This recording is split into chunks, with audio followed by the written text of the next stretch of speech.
Right now, your room is filled with ancient light. It is 13.8 billion years old and everywhere. This glow is the cosmic microwave background, the universe's afterglow. It is the baby picture of the entire cosmos. We see it as faint microwaves, not visible starlight, yet it maps the universe as a newborn. You and I are bathed in it all day. Today we will read that map with clear eyes, and the picture will reset your sense of scale. Kill the lights and point a metal horn at blank sky. The meter twitches, even far from every bright star. That faint hiss is not noise, it is the sky glowing. The cosmic microwave background is microwave light left from the hot beginning. It matters because it locks in the universe's starting conditions. Expansion stretched those early photons, cooling them into microwaves today. Electrons once trapped light by scattering it, like fog traps beams. When atoms formed, the fog cleared, and light finally traveled free. That last free flight is what we capture with antennas. The average temperature is 2.725 Kelvin. Tiny ripples ride on top, just tens of microkelvin across. Quick example in real terms, 1/100th of a degree is huge here. Imagine measuring an ocean and carrying about 1 millimeter ripples. That is the precision we chase across the entire sky. Engineers shield instruments, cool detectors, and scan patiently for years. The signal stays, while local junk and noise average away. COBE first saw the uniform glow like a perfect blackbody.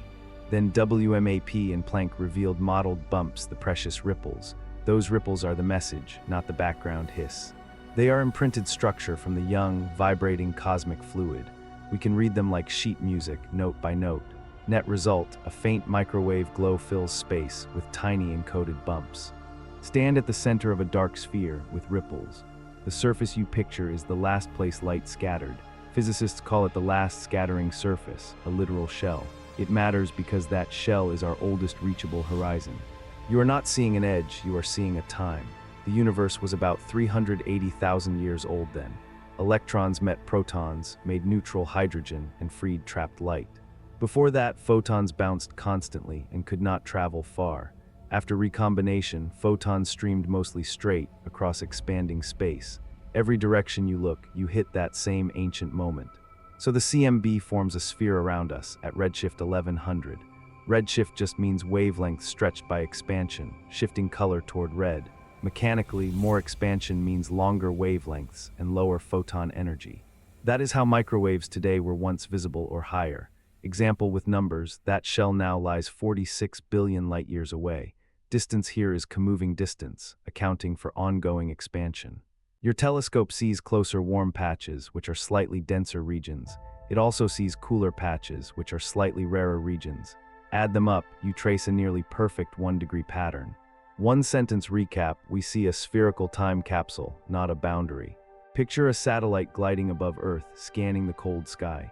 Its sensors sweep in circles, building a full sky temperature mosaic. That map defines the cosmic background with absurd precision. The CMB is not smooth, it is rippled by microkelvin features. You care because patterns in those ripples unlock cosmic parameters. Detectors measure temperature and polarization as the craft spins steadily. Multiple frequencies separate dust glow and synchrotron from true background. Engineers cross-link scans and calibrate with cold loads and celestial sources. The data project into a spherical harmonic power spectrum. Peaks in that spectrum mark sound waves in the early plasma. Their spacing reveals geometry, matter content, and expansion history. Example instruments include COBE, WMAP, and Planck, spanning decades. COBE measured the perfect blackbody at 2.725. WMAP delivered crisp anisotropy maps across 5 frequencies. Planck sharpened everything further, down to arc-minute scales.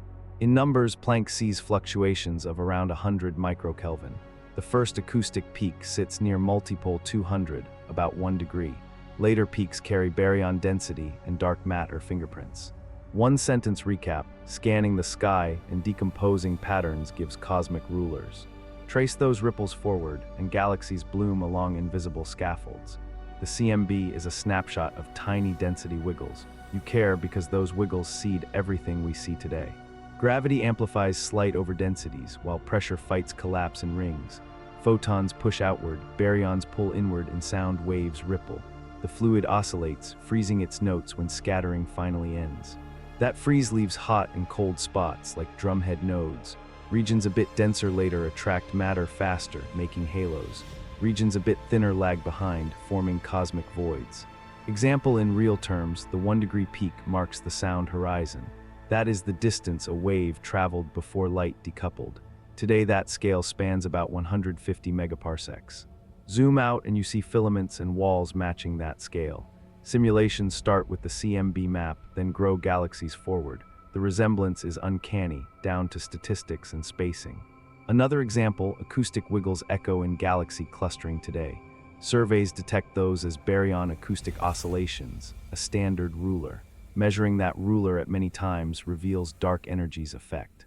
Bottom line, tiny microwave ripples became the architecture of everything visible. Open a cosmic ledger and watch columns fill with crisp numbers. The CMB is a parameter gold mine with remarkable reach. You care because those numbers pin down our entire cosmic recipe. Patterns encode the mix of baryons, dark matter, and radiation. They also encode the curvature and expansion speed today. Analysts fit maps with models, varying values to match peaks. The best fit gives the composition and the Hubble constant. In plain figures, ordinary matter is about 5% of everything. Dark matter sits near 27%, shaping structure by gravity. Dark energy fills the rest, roughly 68%, driving acceleration. The universe's age lands near 13.8 billion years. Spatial geometry is nearly flat, within a fraction of a percent. The spectral index is below 1, near 0.96. That tilt supports simple inflationary scenarios for the earliest moments. Example payoff, supernova distances, and galaxy clustering agree with Planck's values. Another Big Bang nucleosynthesis matches the inferred baryon fraction. Crosschecks like these make the picture tight and resilient.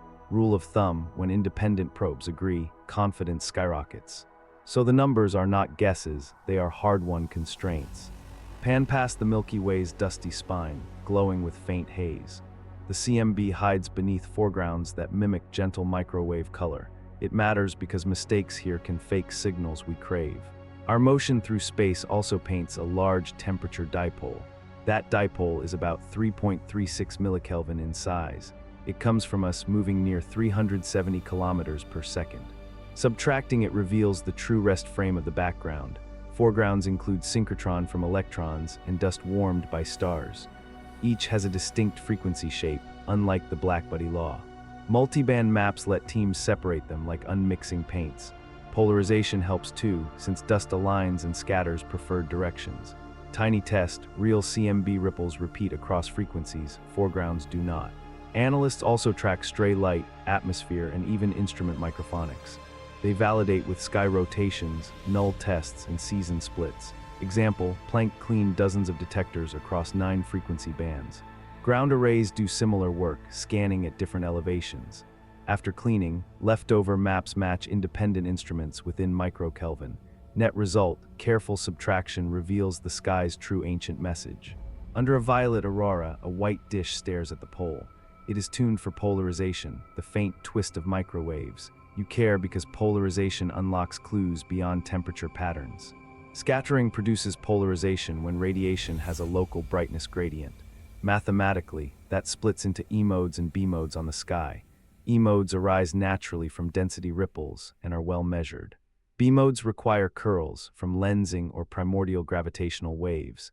Lensing by large-scale structure converts some E into B power. Teams remove that by estimating lensing with maps, then subtracting. If a leftover remains, it may signal inflation's wave background.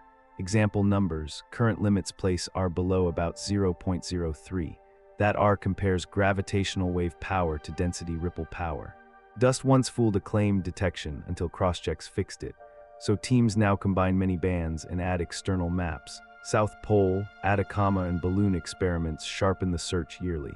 Bottom line, polarization is the whisper that could reveal inflation. Step outside tonight and know the darkness is gently glowing. The cosmic microwave background is that ancient light still arriving. We read its ripples and learned the universe's recipe. We traced tiny wiggles into galaxies, clusters, and cosmic web.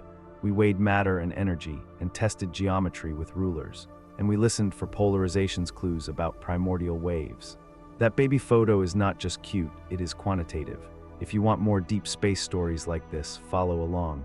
Next time, we will dive into the cosmic web's living skeleton.